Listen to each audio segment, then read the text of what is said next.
Hey guys, what's up? This is Jenny from J Hearts J, and today I'm going to be filming this video alone because I'm going to be talking about what it was like being pregnant in Korea. So going over things like the doctor's visits, all the prenatal care, and also talking about some of the cultural differences with pregnancy here in Korea. Obviously, I'm not pregnant now. I was pregnant 4 years ago, so some of the information I might be giving you might have changed slightly, but generally speaking, this is mostly still the same sort of practices that are going on today. Okay, so if you see me looking down, that's because I'm looking at my notes. I've tried to keep this organized because it's so much information. And so yeah, so this is what we're gonna do. Let's go, let's get started, yay.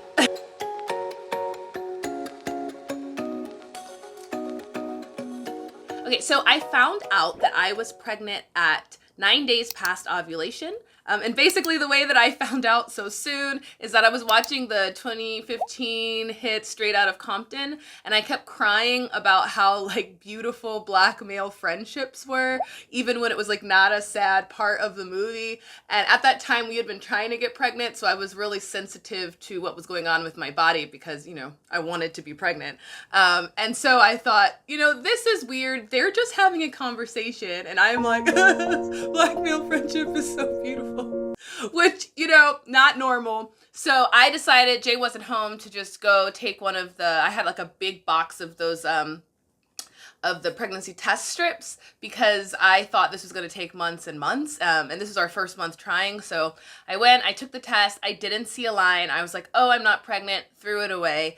The next day I went into the bathroom and I was brushing my teeth and I looked down and the pregnancy strip, sure enough, there was like a very, very, very, very, very faint line. Like you could barely see it. So I decided, okay, let me just take one more test. Take the test. Let's see, you know, if I'm pregnant or not. Let's just double check. I took it. There was, again, a really, really faint line, but it was slightly darker than it had been 9 days past ovulation. So I was like, oh, like I must be pregnant. So I kind of freaked out a little bit. I waited. I was going to do a big, cute reveal to Jay, but I couldn't wait. So I just told Jay. He looked at it and was like, oh, there's a faint line. That means you're not pregnant. He was just completely convinced I wasn't pregnant. But he's like, I'll go to the pharmacy and get a pregnancy test. So he got the test. I took the test. Again, there was a really faint line. He's like, oh, you're not pregnant. If you were pregnant, it would be a really dark line. Even though I tried to explain to him that wasn't true. So he looks on the internet and sees a bunch of people talking about, yeah, basically about how the faint line means you're pregnant. And, you know, of course we freaked out. We got really excited. I think Jay was kind of shocked. Like, he didn't have, like, a super... like, we were trying to get pregnant. I think he was just in shock, honestly. Okay, so at that point, the next day, I called my OBGYN. I just always thought I was pregnant. Like, no matter what I did, I just thought I was pregnant. So I already had an OBGYN that I had been going to, and I had gone a few times before we were trying. And so she already knew me, so I called and I was like, I'm pregnant. I'm sure they didn't think I was pregnant because I had been there like 5 times thinking I was pregnant before. And I was like, I think I'm pregnant. I took the test. There was a faint line. And she's like, how many days past ovulation? I was like, 11. And she was like, okay, yeah, you need to wait. You can come back and see us when you're 5 weeks pregnant. So I had to tough out. That was actually a pretty long amount of time to wait to have any official news, but we were operating under the assumption that I was pregnant. And you know, like in the US, how when people are pregnant, they usually wait to tell anyone, like family, anybody, until they're about 9 weeks or so, sometimes later at 12 weeks, just to make sure that the pregnancy is viable. Well, in Korea, people don't do that. In general, they tend to just tell people they're pregnant immediately. Like the day that they find out they're pregnant, they'll be on Facebook like, I'm pregnant. There's like no real wait, which I think is both a good thing and a bad thing. The good thing is that I feel like maybe Koreans are more understanding or more open about things like pregnancy loss. And that can be good, but also on the other hand, it sort of puts the woman in a really awkward position because she's announced to her whole company and everyone that she's pregnant. And then when she's not pregnant, you suddenly get lots of people asking, oh, when are you due? And, you know, yeah. So I didn't want that. I told Jay not to tell his family. We were going to do a big surprise. He immediately told his family, which I'm still mad at him about. He like almost immediately told them that I was pregnant. So anyway, we found out I was pregnant, and then from the day that, so from 5 weeks, I went to my OBGYN. It was just a small clinic in my neighborhood. I didn't want to switch to going to like a really big hospital or a birthing clinic yet because, well, number one, those small clinics are a lot cheaper. And also, it was just really close to my house. I thought it would be more convenient than going to whatever hospital I would go to in the end. That would likely be far away from where we live. So I went, they checked, they did a transvaginal ultrasound, confirmed that I was pregnant. So as I was editing, I realized I forgot to mention the baby book that they give you. So this is it. Basically, they record all of your appointment information, your weight, anything you really need to know gets recorded and kept in this book. And you can also kind of like tape your ultrasound photos in it and stuff like that. It's really useful. I got this pregnancy confirmation paper, and I took that pregnancy confirmation paper to the bank. And at the bank, they give you a card. In the past, it was called a mom card. I think now it's the Einhingbolkarte. I think that's the name of it, Einhingbolkarte. And it's essentially a credit card, debit card that the government puts money on for you to use for not pregnancy expenses, for like hospital fees, for prenatal care, prenatal checkups and stuff. So when I was pregnant, they gave you 500,000 won, which is, you know, $480 or more or less. And then now though, they give 600,000 won. So they give a little bit more. But I know it doesn't sound like a lot of money, but considering the cost of healthcare here, that money, especially at the fact that I went to that small clinic for 20 weeks, covered, I think, almost all of my checkup. I had my son early at 35 weeks, so I don't know if it would have really covered to the end if I had gone full term, but it did cover essentially all of the costs except for that first appointment. So I got my Einhingbolkarte card, and then later when you have your kid, the government will either put, how much is it? I think it's like 400,000 in the first year. You get 400,000 a month if you're raising your kid at home. I think that's how much it is. That sounds like a lot suddenly. And then after your kid goes to daycare, that's the card that they put the daycare money on, and that's how you pay your daycare. So you pay your daycare through your Einhingbolkarte card. So I got that card after going to the bank, and then I took the confirmation paper and went to the subway station, and there I got my pregnancy badge. And the badge is basically, you just put it on your bag, and it's so that people on the subway can see that you're pregnant and kindly give you their seat, or there are also designated seats for pregnant women on the subway, on the bus. So people are supposed to, you know, oh, pregnant woman, get up. They're actually not supposed to sit there at all, but they're definitely supposed to get up when they see someone with a pregnancy badge. That, I mean, nobody gets up. I can like honestly say in the entire time I was pregnant, and I rode the subway every single day to go to work, I can say maybe twice someone just got up without me having to say anything. There's a whole row where there's a sign that says like you're supposed to give your seat to people who are handicapped or pregnant or with a young child, but I've never seen someone, I mean, maybe once or twice I've seen someone get up, but most of the time people just kind of ignore it. But and the thing about it is that like not all people who are pregnant look pregnant. Like I didn't look super pregnant, especially because it was the winter and I had a big coat. I don't think I looked super pregnant until I was like 7 months pregnant or so. Before then, with my coat on, I don't think you could tell. I just looked maybe like a little bit fat, I guess. That's what my student told me. He was like, I think I was 8 months pregnant, and I was like, I can't work anymore, I'm pregnant. And he was like, you're pregnant? I thought you were fat. But yeah, you couldn't even tell I was pregnant. So the pregnancy badge is supposed to be to help people with that, but nobody cares. Like nobody gets up. And like, even though there are seats, especially for older people, like 60 plus, there are special seats on the subway for that. They like don't even sit in those seats. They always go straight for the pregnancy seats. And then if I tried to sit in the seat reserved for older people and handicapped people, they would get mad. They'd be like, this is for older people. You shouldn't be sitting here. And I'm like, I'm pregnant. And they still would kind of give me attitude. So that was a problem. And especially if I stood in front of the ajumas with my big belly and my badge, they would just pretend to be asleep or to be on their phone. They would completely ignore me unless I specifically was like, can you get up? And Honestly, this is because the train is so crowded at certain times of day, especially when I was riding, people are bumping into you, can fall down. Like, it's legitimately dangerous. I don't know what the government can do about that. There's no real enforcement of that rule.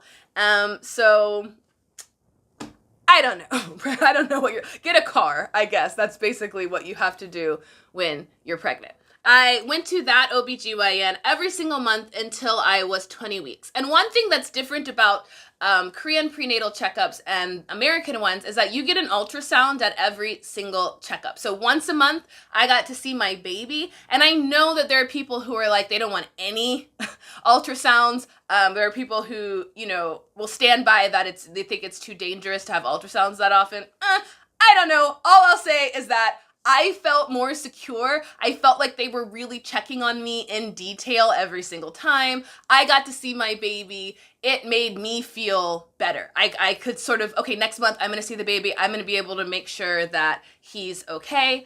So yeah, I went there every month, got an ultrasound every month. I think at around 12 weeks, I did the first sort of genetic testing where they test for Down syndrome and a few other things. That came up clear, so I didn't need any other extra tests. If you need extra tests, that $500 that they give you won't cover it, because those extra tests are expensive. I can't remember how much they are, but I want to say on their own, they're like $200 or $300, so or 200 to 200,000 to 300,000. There we go. Won. So I'll just say dollars. $200 to $300. So that would eat up a lot of the money that they give you if you decide to do those extra genetic tests. So at 12 weeks, I think I found out the sex of my baby at 12 weeks. Normally in Korea, they wait until 20 weeks, I think. And for a long time, like they couldn't even tell you the sex of your baby because a lot of Korean people were aborting the female babies. I don't know, how recently this was a practice to abort female babies. Because when I said I was pregnant with a boy, a lot of the elderly people I talked to were like, oh, maybe you'll get a girl next time. I think the thinking on this has changed a lot. People want girls more often now. But in the past, people would abort male babies. So they basically just made it a law that the doctors were not allowed to tell you the sex of your baby. But my doctor at 12 weeks, I think just because I was a foreigner, she told me. She told me, I called Jay. He was a little disappointed at first because he'd really wanted a girl. Now, of course, loves Gavin, very happy with our boy. I was neutral, so I didn't really care either way. I was still super excited at that point. So at 25 weeks then, no. So I'm skipping. I feel like I'm skipping a lot. Yeah. So I stayed at that doctor until 20 weeks when I left and went to the natural birth clinic where I was planning on having a natural water birth. Oh, that clinic was so beautiful. And the midwife there was amazing. I was so excited to give birth there. The doctor there was a dick.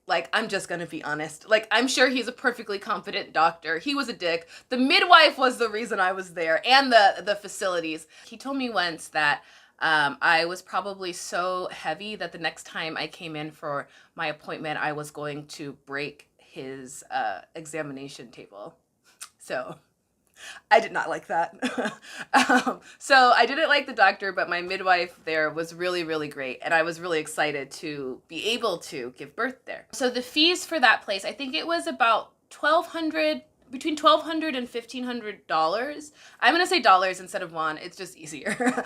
So between $1,200 and $1,500 to give birth there. But the facilities were really amazing, amazing. So that's not actually very much considering where you would be giving birth.